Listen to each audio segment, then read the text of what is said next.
لا حول ولا قوة إلا بالله العلي العظيم. أعوذ بالله من الشيطان الرجيم. بسم الله الرحمن الرحيم.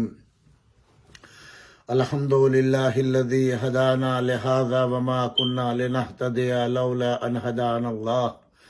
لقد جاءت رسل ربنا بالحق والصلاة والسلام على رسول الثقلين محبوب رب المغربين والمشرقين جد الحسن والحسين بالقاسم محمد. اللهم صل على محمد وآل محمد وطيبين الطاهرين المعصومين ولعنة الله على أعدائهم أجمعين. أما بعد فقد قال الله سبحانه تبارك وتعالى في كتابه المجيد والفرقان الحميد. بسم الله الرحمن الرحيم. مثلهم كمثل الذي استوقد نارا فلما أضاءت ما حوله ذهب الله بنورهم وتركهم في ظلمات لا يبصرون صم بكم عمي فهم لا يرجعون. أو كصيب من السماء فيه ظلمات ورعد وبرق يجلون أصابعهم في آذانهم من الصواعق حذر الموت والله محيط بالكافرين. سامعین کرام، آج الحمدللہ 12 رمضان المبارک ہو گیا ہے، اور پروردگار عالم آپ کی دعاؤں کو مستجاب فرمائے، آپ کی توبہ کو قبول فرمائے، آپ کے رزق میں خیر و برکت اور اپنی نعمات و برکات نازل فرمائے.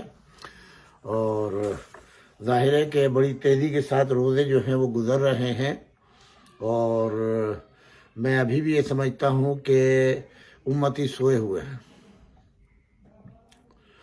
ہمیں جاگنا چاہیے، اپنے جہاں جہاں تک حلقہ اثر ہے ان کو کوشش کریں ماہ رمضان میں مساجد میں لانے کی، دعاؤں کے قریب لانے کی، قرآن مجید کے قریب لانے کی. یہ امر بالمعروف کا فریضہ اور نہی عن المنکر کا فریضہ ہر ایک شخص کے لیے. یہ خالی تنہا علماء کی ذمہ داری نہیں ہے، ہماری اپنی بھی ذمہ داری ہے، اور ہمیں اسے قبول کرنا چاہیے. ہم اپنی کوتاہیوں کو پیش نظر رکھیں. آپ اگر تاریخ کے اوپر غور کریں گے تو آپ کو یہ چیز ملے گی کہ انبیاء علیہ السلام میں بعض انبیاء یعنی ایک وقت میں 40 نبی رہے ہیں، اور بعض نبی تو مطلب یہ کہ ان کی ڈیوٹی یہ تھی کہ بھئی آپ کچھ نہیں، صرف اپنے بیوی بچوں کو مسلمان بنا لیں، دوسروں کو چھوڑیں، صرف اپنے بیوی بچوں کو جو آپ سے متعلق ہیں. اور جو رسول اور بڑے بڑے پیغمبر تھے ان کی ذمہ داری زیادہ تھی. تو قرآن مجید میں جو قصص ہیں ہمارے لیے یہ سب کا سب سبق ہے. اگر کوئی ہدایت نہیں پاتا تو اس کی ذمہ داری یہ نہیں کہ عالم نے کام نہیں کیا. ہمیں اپنی ذمہ داریوں کا احساس کرنا چاہیے، اور اس کے بعد میں ہمیں آگے بڑھنا چاہیے. ہر ایک کو اس میدان کے اندر وہ کہتے ہیں نا کہ حصہ بقدر جسہ، جس کی جتنی لیاقت ہے، صلاحیت ہے، علم ہے، تقویٰ ہے، جو بھی کچھ ہے، یعنی وہ چیزیں جن کا اثر دوسروں پر ہوتا ہے، اپنوں پر ہوتا ہے، غیروں پر ہوتا ہے، تو اس کو بروئے کار لاتے ہوئے ہمیں انجام دینا چاہیے. ماہ رمضان مبارک جو ہے مطلب یہ ایک بہترین انداز ہے. آپ اگر گھر میں ہیں، بچے روزہ نہیں رکھ رہے ہیں، نہیں رکھیں، نہ رکھیں، کوئی بات نہیں. اس کا ایک طریقہ ہے ان کو قریب لانے کا، کیونکہ روزہ نہیں رکھا نا، افطار کا وقت آیا، آپ افطار کے لیے بیٹھے، ایک بچوں کو بلائیے، بیٹے کیا بات ہے آج ہمارے ساتھ آپ نے بیٹھ کے کھانا نہیں کھائیں گے؟ چلیے ہم تو روزے تھے، آپ کی مسئلہ ہے کہ آپ نے کہا آئیے کھانا تو کھائیے ہمارے ساتھ بیٹھ کے، محبت پیار کے ساتھ. یہ نہیں کہ اس نے روزہ نہیں رکھا ہے تو بھاگ جائے، دور جائے، نہیں، محبت پیار سے بلائیے. اور یقین جانیے جب وہ آپ کے سامنے بیٹھ کے کھانا کھائے گا تو وہ ایک ایک لقمے پہ لیتے ہوئے اندر سے شرمندہ ہوگا. یہ آپ کو فطری بات بتا رہا ہوں کہ انہیں تو روزہ رکھا ہے، میں بغیر روزے دار ہوں. یقین جانیے، یہ کام کر کے دیکھیے. ہر جگہ پر محبت سے اور پیار سے اصول ہیں تبلیغ کے، نصیحت کے. ہر جگہ ڈنڈا، تیز لہجہ اور گالی سے کام نہیں چلتا. اخلاق وہ مار ہے کہ جس کا کوئی علاج نہیں ہے. ہر مغرور، متکبر اور منافق کے لیے اخلاقی مار ہے. ہمارے نبی اکرم صلی اللہ علیہ وآلہ وسلم نے ہمیشہ اخلاق کے ذریعے سے وہ آپ نے جو اکثر و بیشتر دیکھتے ہیں شہرت یافتہ واقعہ بڑھیا کا کوڑا پھینکتی تھی، روزانہ پھینکتی تھی نا، لوگوں نے کتنا کہا یا رسول اللہ ادھر سے چھوڑ دیجیے دوسری شاہراہ سے چلتے ہیں، انہوں نے کہا نہیں اسی راستے سے جاؤں، اسی راستے سے جاؤں گا، راستہ نہیں بدلوں گا۔ جب کوڑا نہیں آیا تو آپ نے پوچھا کہ وہ آج کوڑا نہیں آیا کیا بات ہے؟ انہوں نے کہا تھا وہ گھر پہ بیمار ہے، ساتھیوں کے لیے پہنچ گئے۔ وہ غصے میں اٹھ کے بیٹھ گئی، تم اپنے کو نبی کہتے ہو، رسول کہتے ہو ہیں؟ اور اب جب کہ میں بیمار ہوں، کمزور ہوں، لیٹ گئی ہوں، بدلہ لینے آیا ہوں۔ پورا غصہ اس کا شباب کے اوپر نکلوا دیا۔ آپ نے فرمایا نہیں بی بی، میں آپ سے بدلہ لینے نہیں آیا۔ کہا پھر کیوں آئے ہو؟ کہا بات یہ ہے کہ آج کوڑا نہیں گرا تو مجھے حیرت و استعجاب ہوا۔ میں نے پوچھا محلے والے، انہوں نے کہا کہ تم بیمار ہو، تو میرے خدا نے یہ حکم دیا ہے کہ مسلمان وہ ہوتا ہے جو بیماروں کی عیادت کرے، اور میں تو رسول ہوں، لہذا میں تمہاری عیادت کے لیے آیا ہوں۔ دوا کی ضرورت ہو اس کو انتظام کراؤ، کھانے پینے کی ضرورت ہو اس کو انتظام کراؤ، اور جو تمہاری ضروریات زندگی اس کے اندر۔ بس ایک مرتبہ حیران ہو گئی، جو کچھ کر رہی تھی شرمندہ ہو گئی۔ میں تو ان کے اوپر کوڑا ڈال رہی تھی، برا بھلا کہہ رہی تھی اپنے بغض و عناد کی بنا کے اوپر، اور یہ اخلاق کے اس مقام کے اوپر فائز ہیں کہ میری تیمارداری کرنے کے لیے، میری خیریت لینے کے لیے، ضروریات زندگی مہیا کرانے کے لیے۔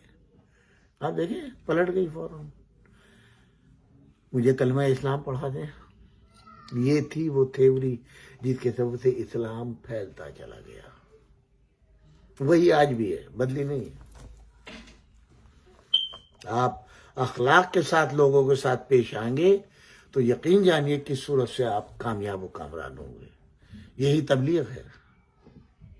لیکن کیونکہ کہیں نہ کہیں سے انا جو ہے ہمارے قلب و ذہن کے اندر ہے، اور جو ہمارا خطہ ہے شبہ قارہ، وہاں کی زمین کا اثر یہ ہے کہ غلطی کرنے کے بعد میں اگر مان لیا تو تم نیچے ہوگا، ماننا نہیں۔ پڑھا لکھا ہو، مولوی ہو، غیر سب کا یہ خیال ہے۔ اب اگر معاشرے کو، کلچر کو آپ دیکھیں گے عرب کے اور ایران کے لحاظ سے، ہمارے یہاں جو ہے اگر مطلب میں مولوی ہوں، اگر میں نے کوئی غلطی کر دی ہے، کوئی غلط مسئلہ بیان کر دیا ہے تو میں ڈٹ جاؤں گا۔ یہ ہو ہی نہیں سکتا ہے کہ میں اور غلط بیان کروں۔ مولانا کتاب دیکھ لیجئے، نہیں، ہم ڈٹ جائیں گے۔ 10-5 آدمی ہمارا ساتھ دیں گے، لیجئے گروپ بن گیا۔ اصل بات سے بہکانا ہمارا کام ہے۔ اس طرف آئیں گے نہیں کہ مولانا نے غلطی کی تھی اس لیے یہ معاملہ ہوا، نہیں تھا۔ یہ اس طرح گروپ ہر روز دیکھنے کو ملتے ہیں۔ میرے عزیزوں، میرے بھائیوں، کتنے دن کے لیے؟ کل یہ آنکھیں بند ہو جائیں گی، سارا اقتدار رہ جائے گا، سب کچھ اسی دنیا میں رکھا رہے گا۔ اس وقت نہ دوست کام آئیں گے، نہ آئندہ کام آئیں گے، نہ دولت کام آئے گی، نہ یہ چاپلوس کام آئیں گے۔ صرف اور صرف محبت ہے اہل بیت، آپ کا تقوی، آپ کا خدا سے رشتہ، رسول اللہ سے رشتہ، اہل بیت اطہار سے رشتہ، وہ کام آئے گا۔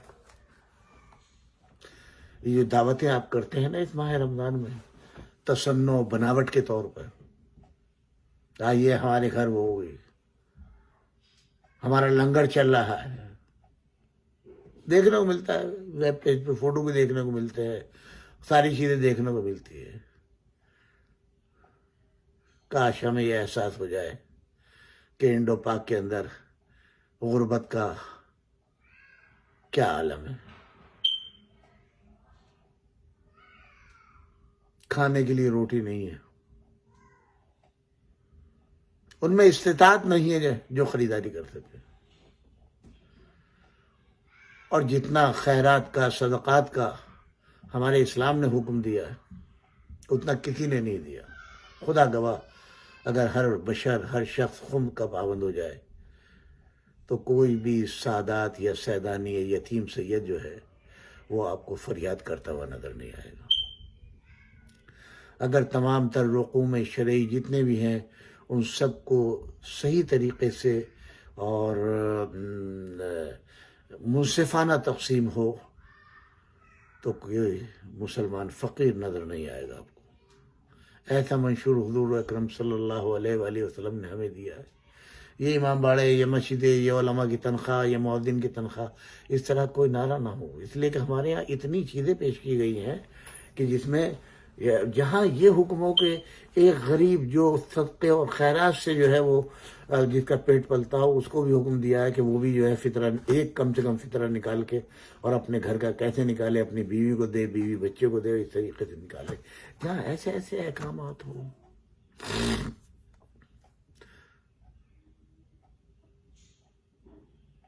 جہاں پڑوسیوں کا خیال رکھنا، جس میں مذہب کی کوئی قید نہیں، کوئی آپ کا مذہب نہیں. اصل میں ہم نے پسے پوچھ ڈال دیا قرآن کو، بھلا دیا قرآن کو. ہم نے تعویذ گنڈوں کے مثل یا مرتے وقت سورہ یاسین، ہم قرآن کے قریب جاتے ہی نہیں ہیں. اللہ نے اتنا بڑا حکم دیا ماہ رمضان میں. میں برابر آپ کی خدمت کر رہا ہوں. ماشاءاللہ سے علماء قاریان قرآن سب کے سب آپ کو پیغام دے رہے ہیں، قرآن پڑھے. خود ہر امام بارگاہ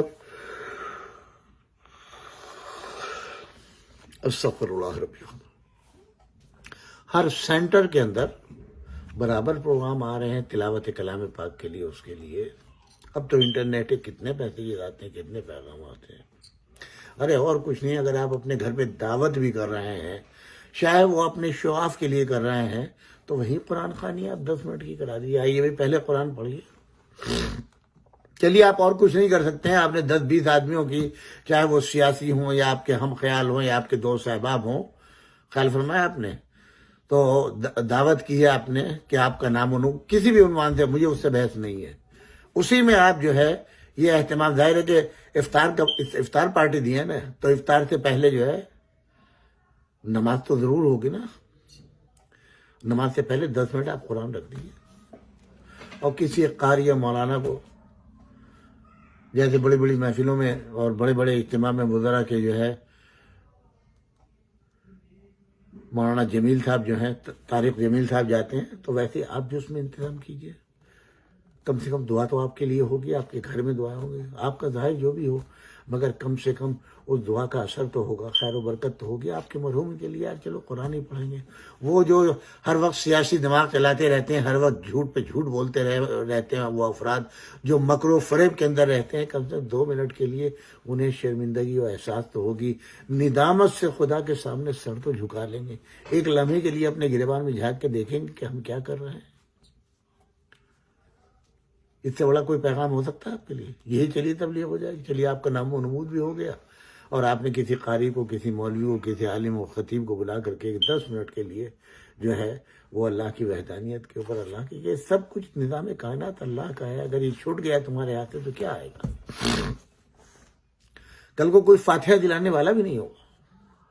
تو اب یہاں کے اوپر آج جو موضوع ہے، جو ہمارا سلسلہ چل رہا ہے، اسی سے بسم اللہ الرحمن الرحیم. مثلهم کمثل الذی استوقد نارا، ان کی مثال اس شخص کی ہے جس نے روشنی کے لیے آگ بھڑکائی. فلما اضاءت ما حولہ، اور جب ہر طرف روشنی پھیل گئی، ذہب اللہ بنورہم وترکہم فی ظلمات لا یبصرون، تو خدا نے اس کے نور کو سلب کر لیا اور اب اسے اندھیرے میں کچھ سوچتا نہیں ہے. یعنی جب آپ چراغ جلاتے ہیں، روشنی جلاتے ہیں، آگ جلاتے ہیں، تو ظاہر ہے کوئی دیر اس کے اندر روشنی آتی ہے، اس کے بعد بالآخر اس کے بھی خاتمے کا ایک وقت آتا ہے جب راکھ بن جاتی ہے، وہ خاموش ہو جاتی ہے. تو پر یہ سب آگ جلانے کی صلاحیت قدرت نے پیدا کیا، ہمیں، آپ نے نہیں. ہم تو یہ سمجھتے ہیں ماچس سے آگ لگتی ہے، لکڑیوں میں آگ لگتی ہے، اس پہ تیل ڈالیں گے تو آگ لگے گی، لیکن اس کو بجھانا اس کا کام ہے. آگ جلانا اس کا کام ہے، وہی جلائے گا، وہی بجھائے گا. تو وہی کہہ رہا ہے کہ جب آگ جلانے کے لیے آپ نے جو ہے وہ اس شخص کے، یعنی یہ کن کی، منافقوں کی مثال ہے. وہ کہتے ہیں نا یا رسول اللہ ہم آپ پر اسلام لائے، ہم مسلمان آخرت پر اللہ پر ایمان لائے. تو یہ ہوا بالکل جیسے روشنی، لکڑیوں کو آگ جلائی ہے جس سے روشنی پھیلی ہے، اور کچھ اور اس کے بعد میں وہ روشنی پھیلتی چلی گئی، لوگوں کو دیکھ کے ہنسے سب، واہ واہ کیا کہنا. اور جب وہ کافی لوگ یہاں گئے تو انہوں نے کیا کیا، تم وہاں مسلمان ہو گئے تھے؟ نہیں بھائی، ارے یار ایسے کہ ایسے چلے گئے، دوستی تو ہے نا پرانی، اس لیے چلے گئے. تو ہم تو مذاق اڑانے گئے، دیکھنے سے کیا کرنے کے لیے گئے تھے. اب یہ منزل ہے کہ جب آگ بجھ جاتی ہے تو پروردگار عالم نور کو سلب کر لیتا ہے. جب یہ مشرکین سے ملتے ہیں، اپنے دوستوں سے ملتے ہیں، تو ان کے ایمان کو پروردگار عالم سلب کر لیتا ہے، ان کے قلب کی روشنی کو جو ہے وہ سلب کر لیتا ہے. یہ منافقین کے لیے ہے، میں اور آپ یہ نہیں کر سکتے، یہ اللہ کا کام ہے، سمجھے آپ. اور پھر وہ اندھیرا جیسے چراغ گل ہو جانے کے بعد میں یا آگ بجھ جانے کے بعد اندھیرا ہو جاتا ہے تو وہ اس قعر مذلت میں چلے جاتے ہیں، اس اندھیرے میں چلے جاتے ہیں. اور پھر فرماتے ہیں سم بکم عمی فہم لا یرجعون. اور اس کی مثال کیا ہے کہ یہ سب کے سب گونگے ہیں، بہرے ہیں، اندھے ہو گئے. اور اب یہ پلٹ کر آنے والے نہیں ہیں. ہمارے نبی سے کہا جا رہا ہے، میرے نبی سم بکم عمی لا یرجعون، ہم نے ان کو اندھا کر دیا، بہرا کر دیا ہے، گونگا کر دیا ہے، اب یہ پلٹ کر کے آنے والے نہیں ہیں. یہ ان منافقوں کی پہچان ہے. آج بھی یہی ہے، آج بھی یہی ہے. جن کے اوپر دولت کا نشہ چڑھ جائے، اقتدار کا نشہ چڑھ جائے، چاپلوسی کا نقشہ چڑھ جائے، ان سب کا یہی حال ہے. حق کی پہچان جس شخص کو نہ ہو، مردم شناسی جس شخص کو نہ ہو، اپنے اور غیر کی پہچان جس شخص کا نہ ہو، جو چاپلوسی میں گھر جائے گا وہ کبھی کامیاب نہیں ہوگا. وہ اس سے نکل ہی نہیں سکتا. اسے نہیں معلوم کہ جو میرے قریب کے افراد ہیں، ہمارے نبی اکرم صلی اللہ علیہ وآلہ وسلم کی دین کو نقصان پہنچانے والے سب کے سب وہ افراد تھے جو حضور کے چاروں طرف تھے، جو حضور کے اطراف تھے، حضور کو گھیرے رہتے تھے، جان قربان کرنے کو تیار تھے. مال اسلام نے بانٹا تو سبھی تھے موجود، خون اسلام نے مانگا تو 72 نکلے. اچھے اچھوں کا ایمان بک رہا ہے. اب تو منڈی عام ہے، اب تو بے غیرت ہو گئے، بیچنے والے بھی اور خریدنے والے بھی. دین بیچ رہے ہیں، قرآن بیچ رہے ہیں. کوئی سوچ سکتا ہے؟ اقوال معصومین کو بالائے طاق رکھ دیا، قرآن کو بالائے طاق رکھ دیا، سیرت و کردار اہل بیت علیہ السلام کو بالائے طاق رکھ دیا. اسلام میں نہ افراط ہے نہ تفریط، درمیانی معنی روی. ہم اپنی بات کر رہے ہیں. ہمارے اپنے مبلغین اگر کسی پر الزام لگایا یا اسے غالی کر دیا یا مقصر،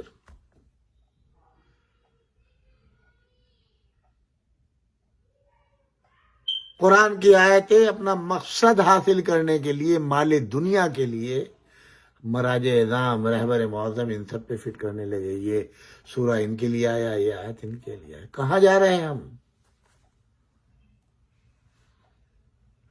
بڑی پیاری بات. خدا رحمت نازل کرے. مرحوم آیت اللہ شکاگو میں ہوتے تھے، ذہن سے نام نکل گیا ہے، عراقی تھے. آیت اللہ جلالی، سید محمد حسین جلالی، بڑے جلیل القدر خاندان کے تھے. تو کچھ ہمارے نوجوان ایرانی جو یہاں پڑھ رہے تھے وہ ان کے یہاں گئے، اور انہوں نے جانے کے بعد پڑھا لکھا آدمی وہ کہاں ان چیزوں میں پڑھتا ہے. ان کا کہ آغا امام خوانی کا فوٹو آپ کے یہاں نہیں ہے؟ نہیں. تو اس کا مطلب یہ ہے کہ آپ دشمن انقلاب ہیں.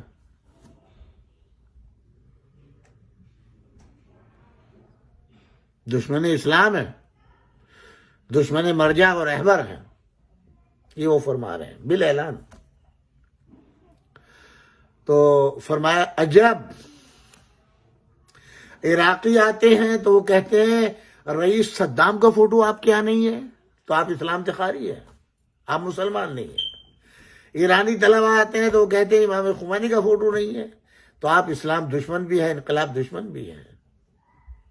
ان کا اگر فوٹوؤں کے ذریعے سے ایمان پہچانا جانے لگا تو اس امت کا اللہ ہی حافظ ہے. اب آپ پہچان لیں ایسے لوگوں کو کہ اگر فوٹو کے اوپر آپ کو ایمان کی دلیل دے دی جائے، اگر جو ہے وہ نعرہ لگانے کے اوپر آپ کو ایمان کی دلیل دی جائے، سند دی جائے، اگر تعریف کرنے کے اوپر جو ہے وہ ایمان کی سند دی جائے، تو یہ سب سے بڑے دین کے غدار ہیں، دین کے دشمن ہیں، ولایت کے دشمن ہیں، مرجعیت کے دشمن ہیں اور رہبر کے دشمن ہیں. یہی منافق ہیں جن کے چہرے سے نقاب اتارنے کی ضرورت ہے. یہ مال دنیا میں شریعت کو بدنام کر رہے ہیں، مرجعیت کو بدنام کر رہے ہیں، رہبر کو بدنام کر رہے ہیں. ایسے منافقوں کے چہروں سے نقاب اتارنا ہر فرد بشر کا ہمارے لیے سب کے سب قابل تعظیم ہے، قابل احترام ہے. مراجع کے خلاف بولنے والا مومن ہو ہی نہیں سکتا، رہبر کے خلاف بولنے والا مومن ہو ہی نہیں سکتا، انقلاب اسلامی کے خلاف بولنے والا ہمارا ایمان مومن ہو ہی نہیں سکتا. لیکن کیا ضروری ہے کہ آپ کے کہنے سے ہم تقلید کریں، آپ کے کہنے سے ہم جھنڈا اٹھائیں، آپ کے کہنے سے ہم فضائل بنائیں؟ ہم فضائل اہل بیت کے مقابل کسی کی فضیلت نہیں. اس سے بڑی فضیلت کیا ہے کہ اہل بیت کے نوکر ہیں سب. ہمارے لیے یہ فخر کی بات ہے کہ ہمیں اللہ نے وہ ان ہستیوں کی محبت عطا کی ہے اور ان آغوشوں میں ہمیں پروان چڑھایا ہے جنہوں نے ان ہستیوں کی محبت پہ چلایا ہے کہ جن کو اللہ نے منتخب کیا ہے، جو صاحبان عصمت ہے. اس درجہ عصمت کے اوپر کوئی بھی 14 معصومین کی جو عصمت ہے اس پر کوئی شخص نہیں پہنچ سکتا. اس کے بعد مراجع اعظام اپنے علم کے مرتبے اور تقوی کے اعتبار سے ہر ایک لائق عزت ہیں، لائق احترام ہیں اور ہم سب کے سروں کا تاج ہیں. کسی شخص کو یہ زیب نہیں دیتا کہ کسی عالم، کسی مرجع، کسی اس کے خلاف جو ہے ایک لفظ اپنی زبان پہ لائے. ہماری اوقات کیا ہے؟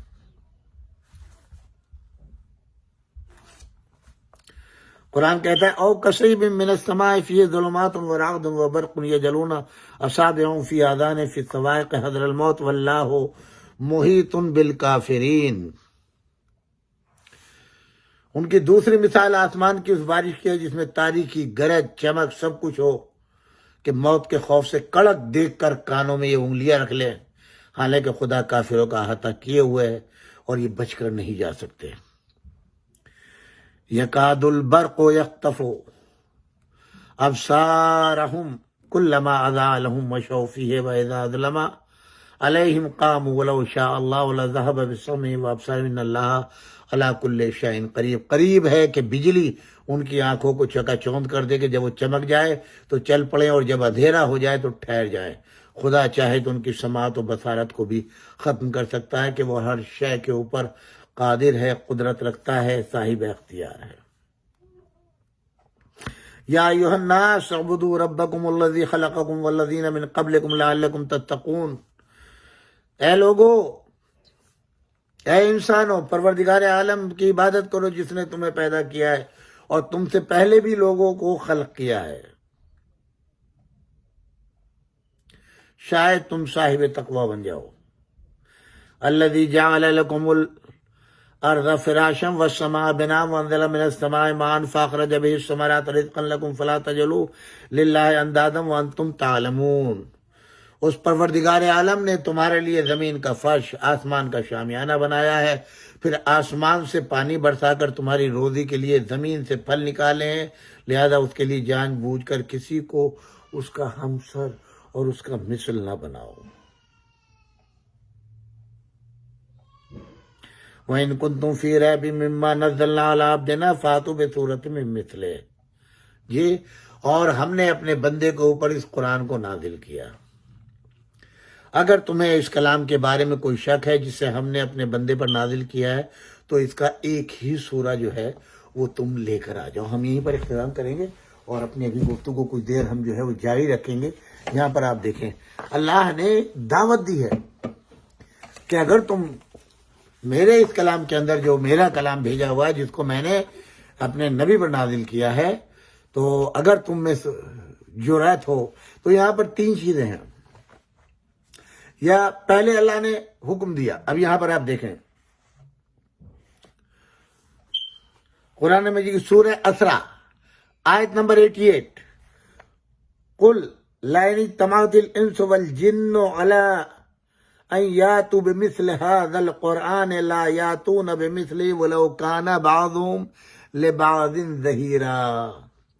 اے محمد آپ فرما دیجیے صلی اللہ علیہ وسلم، آپ فرما دیجیے اگر تمام انسان اور جن مل جائیں تب بھی اس قرآن جیسی کتاب کا جواب نہیں لا سکتے، اس کے مثل نہیں لا سکتے، خواہ وہ ایک دوسرے کے پشپنا اور مددگار کیوں۔ پوری دنیا کی مخلوق، سارے انسان جنات جمع ہو جائیں اور ایک دوسرے کی مدد کریں تب بھی قرآن کا جواب جو ہم نے اپنے نبی پر نازل کیا جواب نہیں لا سکتے، عاجز ہیں۔ اچھا اس کے بعد چلیے، اگر آپ پورے قرآن کا جواب نہیں لا سکتے تو پھر آگے پروردگار سورہ ہود کی آیت نمبر 11، ام یقولون افتراہ قل فاتوا بعشر سور مثلہ مفتریات وادعوا من استطعتم من دون اللہ ان کنتم صادقین۔ کیا وہ کہتے ہیں کہ اس قرآن کو اسی نے گھڑا ہے؟ اے نبی آپ فرما دیجئے تم بھی اس جیسی 10 صورتیں، یعنی پہلے کہا پورا قرآن، اچھا اگر پورے قرآن کا جواب نہیں لا سکتے 10 سوروں کا جواب لے آؤ۔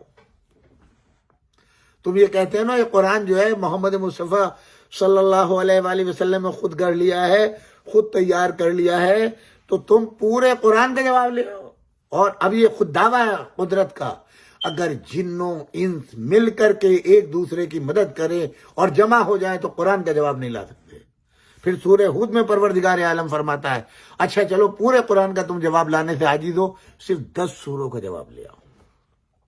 اس کے بعد سورہ بقرہ آیت نمبر 23 اور 24، وَإِن كُنتُمْ فِي رَيْبٍ مِّمَّا نَزَّلْنَا عَلَىٰ عَبْدِنَا فَأْتُوا بِسُورَةٍ مِّن مِّثْلِهِ، اگر تمہیں اس کلام کے بارے میں کوئی شک ہے جسے ہم نے اپنے بندے پر نازل کیا ہے تو اس جیسی ایک سورت بنا لاؤ۔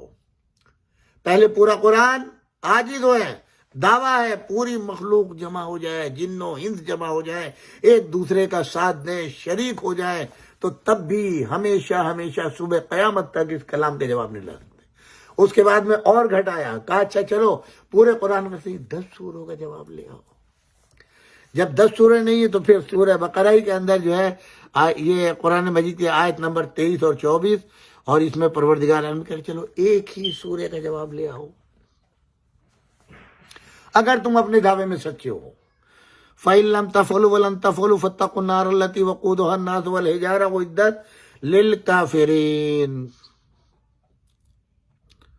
اور اگر تم ایسا نہ کر سکے تو یقیناً نہ کر سکو گے تو اس آگ سے ڈرو جس کا ایندھن انسان اور پتھر ہے، جسے کافرین کے لیے مہیا کیا ہے۔ اگر تم یہ نہیں کر سکتے تو یا تو ایمان لے آؤ ورنہ ڈرو اس آگ سے، یعنی جہنم کی وہ آگ جو تم کو جلائے گی، جو تمہیں خاک میں ملائے گا۔ اس سے بڑا دعویٰ ہو سکتا ہے قرآن کا؟ ہم نے گزشتہ سال پورے 30 دن پروگرام کیا تھا وسیم ملعون کے خلاف، قرآن مجید کی جو 26 آیتیں وہ نکلوانا چاہتا تھا، ہم نے اپنے قرآن سے دلائل دیے اور مختلف مکاتب فکر کی تفسیروں کو ہم نے جمع کیا، اور جن کو وہ آپ دیکھیں کہ وقت ملے آپ کو تو روزانہ آپ کو ملے گا۔ آج کتنے وسیم ہیں، ایک وسیم نہیں ہے، وسیم تو بیچارہ قرآن پڑھنا بھی نہیں جانتا۔ یہ سب استعمار کے اعلی کار ہیں جو اسلام کے خلاف منظم سازشیں کرتے ہیں، جو اسلام کو ہر طریقے سے نقصان پہنچانا چاہتے ہیں، جو اسلام کو ایک نظر دیکھ نہیں سکتے ہیں۔ یہ ایک عالمی سازش کا نتیجہ ہے جس کے تحت وہ بندہ کام کر رہا ہے۔ جو اس نے قرآن مجید پرنٹ کروایا ہے ان 26 آیتوں کو نکالتے، وہ سنا ہے کہ 4 سال 5 سال پہلے ہی جو ہے وہ یہاں امریکہ میں چھپ چکا تھا۔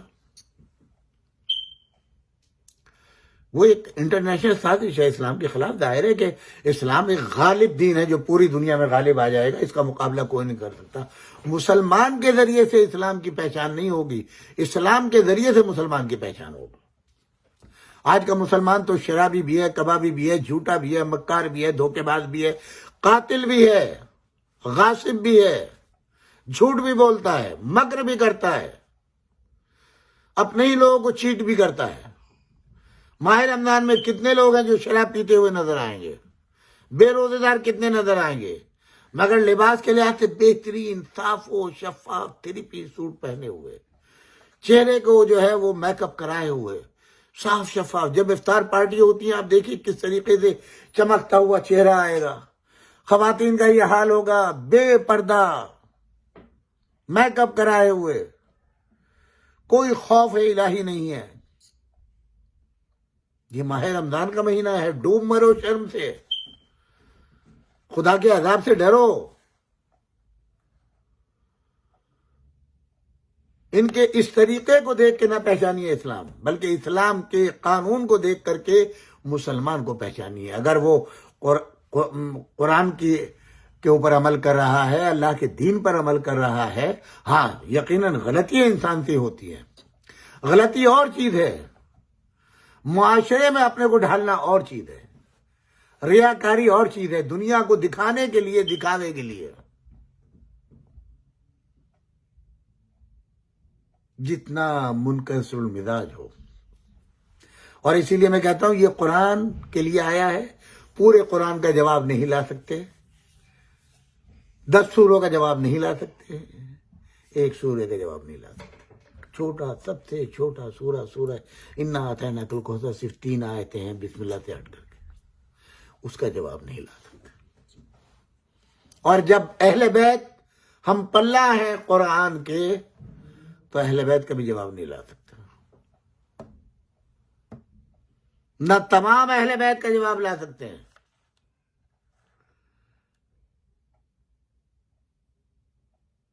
نہ چند کا جو آپ کے زمانے میں معصوم رہے، یا علی اصغر کا. سب سے چھوٹا صغیر شہید مجاہد ہو گئی تقسیم. ان کی فضیلتوں کا مقابلہ نہیں لا سکتے. اما جس نے خلوص کے ساتھ ایک انگوٹھی دے دی، قرآن کی آیت اتر آئی، اصحاب ہر روز 40 دن تک خیرات کرتے رہے. اللہ کے یہاں خلوص پسند کیا جاتا ہے، اخلاق آپ کا پسند کیا جاتا ہے. اللہ کے یہاں آپ کا تقوی پسند ہوتا ہے، آپ کی نیت پسند ہوتی ہے. آپ اپنے کو پابند نہ بنائیے کہ یہ آپ دین کو اپنا پابند نہ بنائیے، دین کے پابند آپ بنیے. آپ دنیا کو دھوکہ نہ دیجیے اپنے لباس سے، اپنے عمل سے، اپنی تقریر سے. خدا کی بارگاہ میں اس سے بہتر مہینہ نہیں ہے سر بسجود ہونے کے لیے. اور ابھی بھی وقت ہے گناہوں کی مغفرت کے لیے. اپنے مکر و فریب اور دغا بازی کو چھوڑ کر کے، علماء دشمنی چھوڑ کر کے، دین کا مذاق چھوڑ کر کے، قرآن کا مذاق چھوڑ کر کے سیدھے راستے پہ آنے کی کوشش کریں. اپنے گریبان میں خود محاسبہ کریں، خود جاگیں، کسی کے کہنے سے نہیں. انہی کلمات کے ساتھ میری باتیں کڑوی ضرور ہوتی ہیں، مگر بھائیوں میں آپ سب میرے بھائی ہیں، سب میرے عزیز ہیں. میں صرف جیسے چوکیدار جگانے کا کام کرتا ہے نا، جاگتے رہیو جاگتے رہیو، میں وہی کام کر رہا ہوں. خدا نہ خاصہ کسی کی اوپر ہوٹنگ، کسی کی توہین ہرگز مقصود نہیں. آپ کے حق میں دعا کرتا ہوں، پروردگار بحق محمد والے محمد آپ کو سلامتی عطا فرمائے، آپ کے رزق میں خیر و برکت دے، آپ کی نیت کو میں خلوص پیدا کرے. اس ماہ مبارک میں آپ کو توبہ کی توفیق دے. جیسے کیسے بھی ہمارے آپ کے عمل ہیں، پروردگار کی بارگاہ میں اہل بیت اطہار علیہم السلام کے اوپر صلوات بھیج کر کے اس کے توسل سے بارگاہ الہی میں بھیجتے ہیں. یقیناً اللہ اس کو قبول کرے گا. ان کو اللہ کو اس کے نبی کا واسطہ دیتے ہیں، اسے نبی کی آل کا واسطہ دیتے ہیں، اس کی کنیز خاص جناب فاطمۃ الزہرا سلام اللہ علیہا، اس کے ولی مکرم مولا امیر المومن علی ابن ابی طالب جوانان جنت حسنین علیہ السلام کا واسطہ دیتے ہیں. کربلا کے شہداء کا، کربلا کے اسرا کا واسطہ دے کے دعا کرتے ہیں، پروردگارہ ہمارے گناہوں کو معاف فرما، ہماری لغزشوں کو معاف فرما، ہمیں نیک توفیقات عطا فرما، ہمارے بچوں کو دولت علم و ایمان سے مالا مال فرما، ہمارے عمل کو پروردگارہ خلوص کے ساتھ ادا کرنے کی توفیق عطا فرما. پروردگارہ ہر طرح کے مکر، فریب، ریاکاری، شیطانی عمل سے ہم سب کو، ہماری امت کو محفوظ فرما. ہمارے مراجع اعظام، علماء اعلام، اسلامی جمہوریہ اور وہاں کے رہبر معظم کو پروردگارہ اپنے حفظ و امان میں جگائے نہ.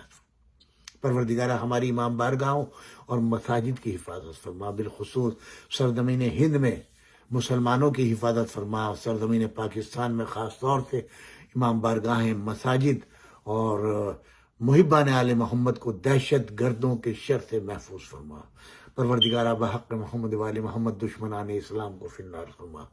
بار الہ بحق محمد وآل محمد ہمارے بھائی آج کے اسپانسر جناب مہتاب حسین صاحب جو ہمارے حج کے ساتھی بھی ہیں، انہی نے ماشاءاللہ ہمارے ساتھ حج کیا ہے. بڑے خوش اخلاق ہیں، ان کی اہلیہ بھی بڑی خوش اخلاق ہیں ماشاءاللہ سے. انہوں نے مکمل تقریباً 2.5 ہفتے ہمارے ساتھ رہے ہیں. اخلاق حمیدہ کے حامل ہیں اور حاجیوں کی بڑی خدمت کی ہے. انہوں نے بڑی محبت، بے پناہ محبت کے حامل ہیں. پروردگار ایسے نوجوانوں کو جو ہے نیک مزید توفیقات میں اضافہ فرمائے، ان کو صاحب اولاد بنا.